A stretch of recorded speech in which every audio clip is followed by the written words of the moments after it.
You're listening to Working in Oncology, a podcast and video show that spotlights oncology practice staff and industry influencers who work behind the scenes to shape the future of oncology. The more knowledge the oncology community shares with each other, the more we all grow. Let's get into the show. Welcome to Working in Oncology.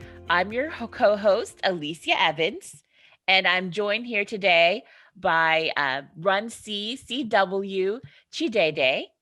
Welcome to the show. Thank you very much, Alicia. Today, we are going to talk about what working in oncology is like in Nigeria. And we're also going to talk about a nonprofit organization called Project Pink Blue. Interestingly, I got into oncology by accident. Oh. Yeah. I never set out to work in oncology or probably to do anything in oncology. You know, it's just during what we call the national service in Nigeria. When you graduate, everyone is always expected to serve the country for 1 year. And it's like mandatory. You know, so during my national service, I usually see people carrying bandages on their breast and, looking for funds to treatment and stuff like that. So I just kind of asked myself, is there any way we can prevent cancer? Is there anything we can do to sort of, provide support for people and stuff like that? So that's how I started, started creating awareness, talking about it in the community. And when I finished my national service, more people were actually asking me to still continue doing that, even though I didn't want to. You were so good, they couldn't do without you. So that's how I continued, and registered the nonprofit. And I mean, 7 years down the line, I'm still here, So tell me more about Project Pink Blue. Yeah. Thank you very much. So Project Pink Blue is a cancer nonprofit. We are engaged in cancer awareness. We're engaged in cancer advocacy, policy advocacy, and we're also engaged in oncology research. We provide oncology training to nurses and doctors, across the country. Yeah, and in 2015, as I told you earlier, we started the first patient navigation in Nigeria, with funding support from Union for International Cancer Control and Pfizer Oncology. And right now we have one of the biggest cancer support groups in the country. We founded the support group, which is the first in Abuja, and right now we have a network with almost over 79 women. So we also provide training to doctors. In 2018 we trained about 44 doctors on medical oncology. The US government actually partnered with us, and we brought 2 American doctors to Nigeria to provide the training. We've done the same with nurses as well. And every year, we have 2 major flagship programs at Project Pink Blue. We have what we call the World Cancer Day Walk. And we mobilize over 3,000 people to walk on the street of Abuja to create awareness. It's a very, very massive project. Yeah, we enjoy it every year. Unfortunately, this year we couldn't do it because of COVID-19. And in Lagos, which is the largest city in Nigeria, we also mobilize about 1,000, 2,000 people every October, which is called a Pink October event, to walk on the street and create awareness specifically on breast cancer. So we've also worked to support the federal government in Nigeria. Project Pink Blue have been in the forefront on, bringing about policy change, right? At the moment, we don't have an institute or an agency in cancer control. So in 2017, we were able to get the federal government and the president to sign a bill to establish the National Institute on Cancer Research and Treatment. Yeah, so we've been doing a lot of work in oncology, raising funds, ensuring that patient voices are heard. During COVID, we're in the forefront, asking that vaccination should prioritize cancer patients, and they should be protected as much as possible against this infection. Yeah, so that's a little bit about Project Pingu. And you mentioned that there was a shortage of oncology doctors in Nigeria. Yeah. Do you have any idea why that is? Many factors are responsible for it, right? Some of the factors that are responsible for having shortage is there is really very poor awareness on the area known as oncology. Oncology is a new area in Nigeria and in many African countries. So because it's a new area, many doctors and residents really don't know about oncology till probably when they're about to start their residence program.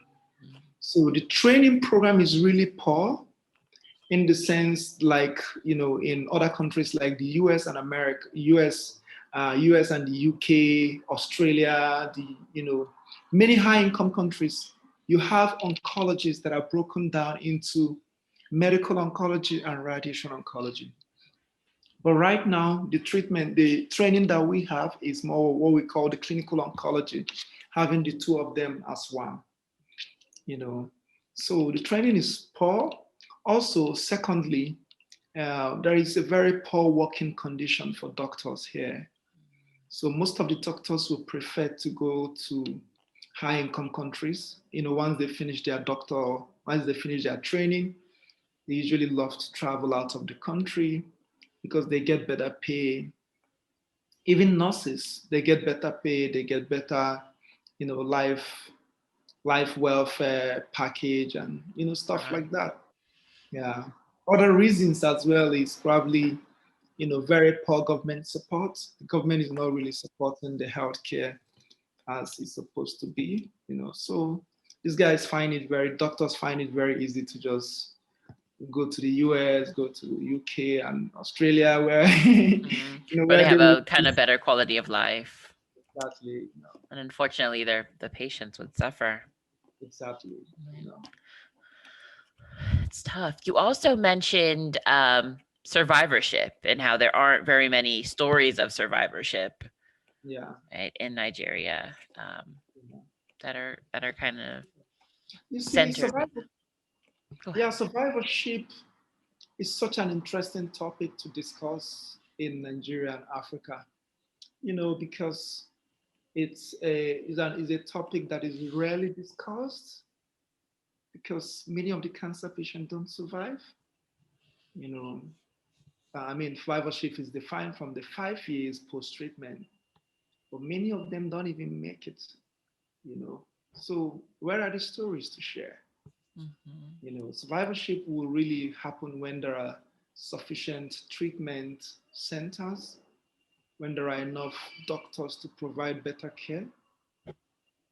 In the country, we have about 11 radiotherapy centers. Out of the 11 radiotherapy centers, only 4 or 3 are working at a time. All the others are all broken down. Oh. And out of the 11 centers, about 4 or 5 of these centers are all cobalt machine. And cobalt machine are like very, very old machines that are no longer used in many countries of the world.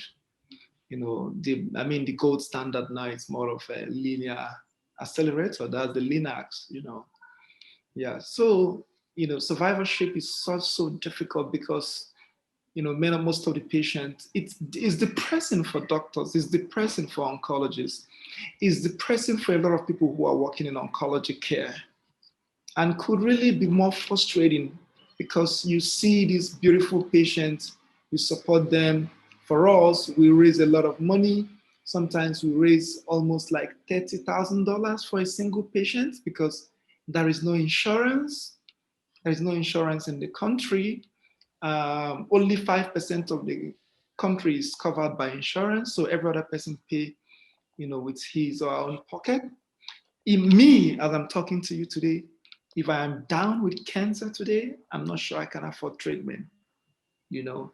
So because of that, you know, people can get a diagnosis today, and they are told you're going to spend like maybe like $5,000 for your chemotherapy, and they could spend 3 months looking for the money or 6 months looking for the money before they come back.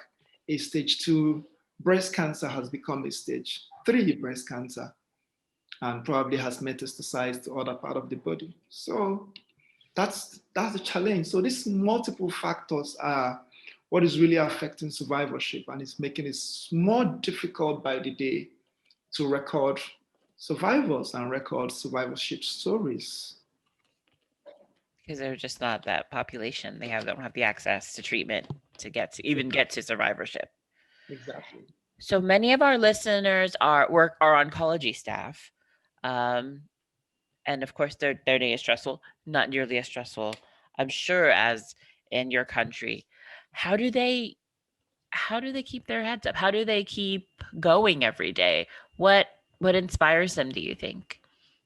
You see, interestingly, we have been very lucky to have some of the best humans on earth working in oncology in Nigeria and in many African countries.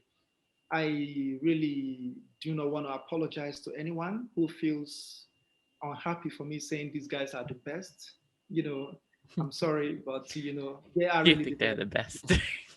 because working in a community in a country where the facilities are not available, where you don't even have one single PET scan in the entire country, you know, you don't have we don't have a PET scan in the entire country.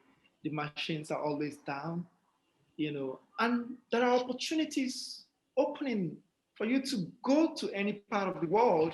So these guys really take their time, out of passion, out of patriotism, out of empathy for cancer patients. They all stay back to provide the best possible care they could with the limited resources, with the limited infrastructure, with all the challenges. They step back to really give the best care. That's why I see them as really, the best people, on earth, because there's no way you're going to compare what they have access to what other people in other part of the world have access to. So working in oncology is really difficult here because they wake up, they come to the hospitals to see patients, and on a clinic day, a two or three oncologists who are working in the same team could see almost 70 cancer patients in a day. Wow. And you're seeing 70 cancer patients, and you are seeing not disease areas, you're seeing different disease areas. Oh. So you see a clinical oncologist provides oncology care for breast, provides for head and neck cancer, provides for ostrogenic sarcoma, provides for all sort of cancers, because if you don't do it, nobody would do it. We don't have many for you to say like, oh, I am a GI oncologist. I'm a GI patient navigator. Like in the US, oh, so sorry. We have to recommend to see a GI pharmacy, a GI this, or a breast oncologist. I'm a breast surgeon. No, you can't There's do no that such here. thing there. So they are really doing almost everything. The oncologists provide radiation oncology, they provide radiotherapy treatment, radiation treatment. They also provide chemotherapy. You see, one person, That's all of that. but it's a lot of work, and because most of the facilities here are really not super big, very limited area of research. Most of the clinicians find very little time to invest in other things, to invest like time for them to read, time for them to have some holiday, because the clinical workload is so much. Clinical workload is so much on them, Yeah. So yeah. That's a shame. But they must be incredible people, so self-sacrificing to work so hard in such difficult circumstances. Yeah.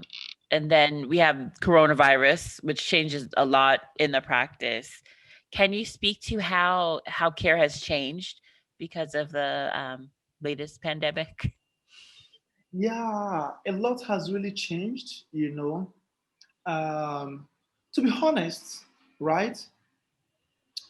To some extent, many clinicians in Africa and in Nigeria are really grateful that there is a really pandemic that has sort of come and shake the health system Oh. and get, yes, and shake the health system and get the politicians and get the government to see the need to invest in healthcare. Mm-hmm.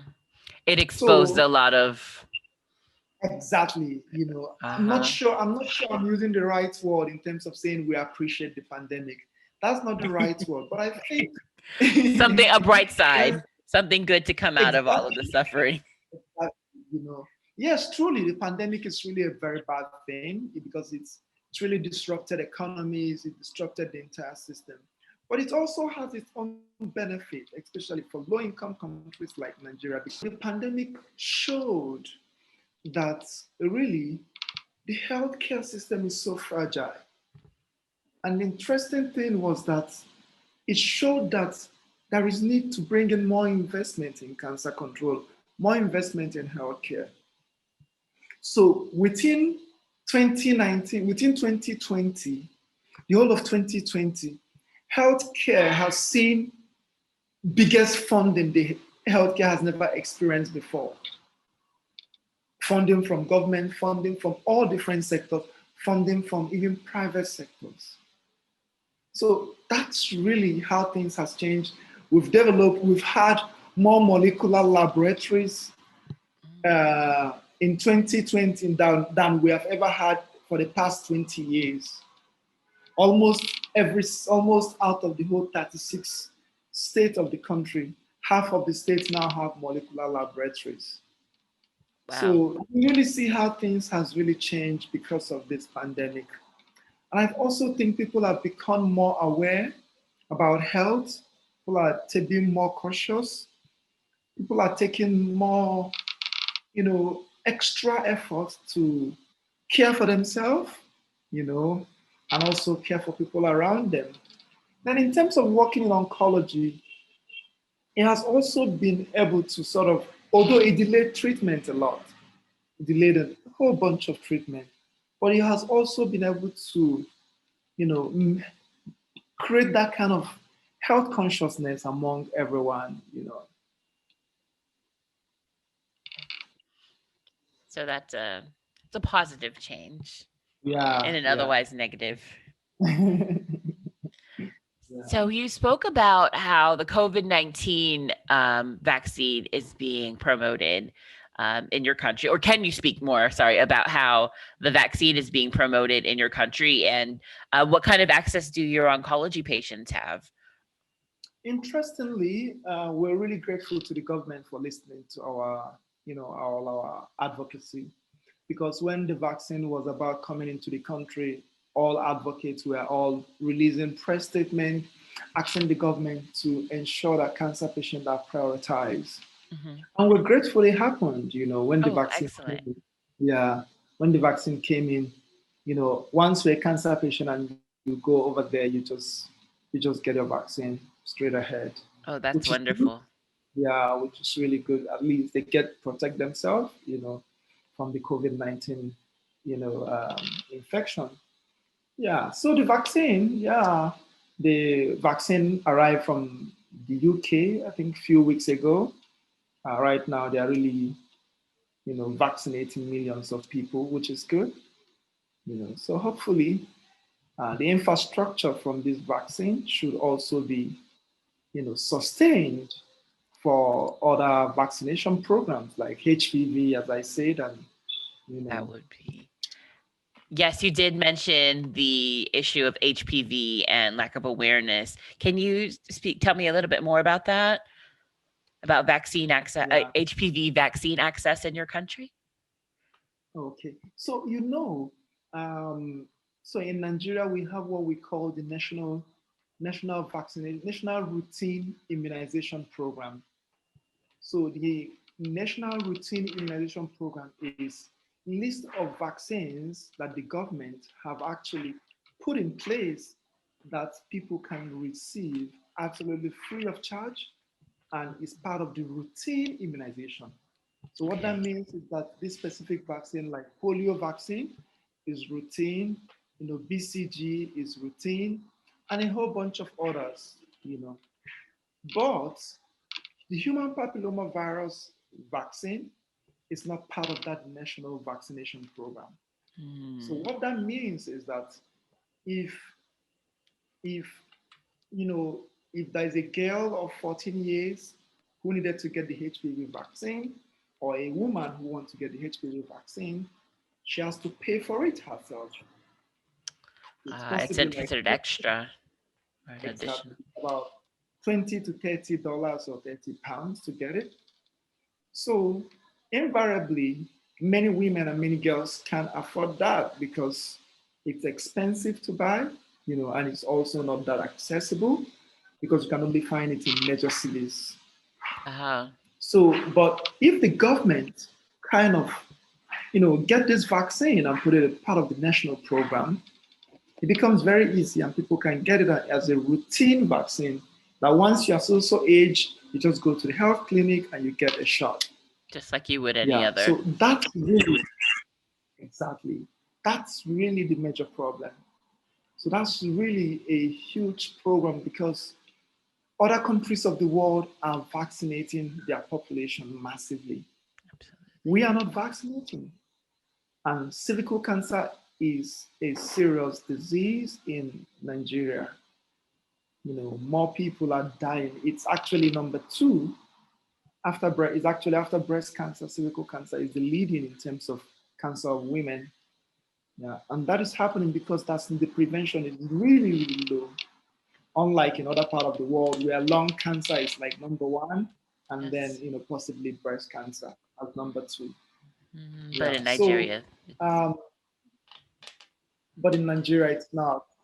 So we really need a sort of global collaboration to ensure that access to human papillomavirus vaccine is really accessible. To be honest, for me personally, I see it from the perspective of social injustice. I see it as the yes. global injustice that is really, really faced all over the world. Um, because the cost of human papillomavirus vaccine in countries like Nigeria and many other low-income countries like in Asia and all the rest is almost the same price in high-income countries. So the pharma companies should really reevaluate global access to HPV vaccine and rethink about why would the rich country pay the same thing as the poor countries, Yeah, so these are questions that are really yet to be answered. The WHO is doing a good work in terms of bringing about the global strategy to eliminate cervical cancer because cervical cancer in reality can be eliminated. In many countries, it has actually been eliminated. Well, as usual, many African countries are still in the backbench. We don't even know how these girls could really have access to this. So I know many of my listeners would like to help. What can they do to spread awareness about oncology in Nigeria and just Project Pink Blue? So there are many ways everyone listening to me out there can really help. See, working in oncology in Nigeria and in Africa, it's really very tough. And for us working in nonprofit, it's more like the poor trying to help the poor. The funding, it's really not there. Most of the nonprofits are just, surviving just from, very minor donations that are coming around. Global investment is really low.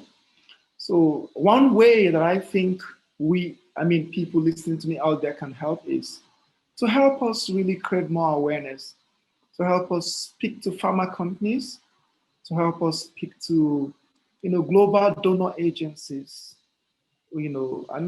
Just talk about it on any platform that you are, on social media, at any conference, and otherwise, because the truth is just a stark injustice, the stark injustice, and if more people talk about it, and not just me, if more people talk about it, the change is going to be close, to us, and then also people who would want to probably support the work that we are doing at Project Pink Blue will also be very happy. There are many ways you can support. You can support by partnering with us, by, donating to us. It's just very easy to donate to Project Pink Blue. It's just www.projectpinkblue.org/donate, and you see the donate button, and donate whatever you can give.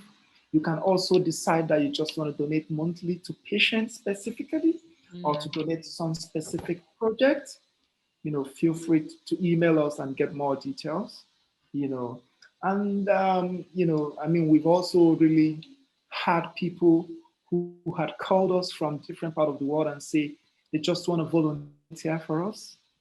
And we're always very happy to have volunteers from different parts of the world, because sometimes when they volunteer for us, they use their birthday, or their mom's late mom anniversary or something to raise funds, to raise awareness, and stuff like that. Yeah. So yeah, and then we've also had another way you can also help is to partner with us.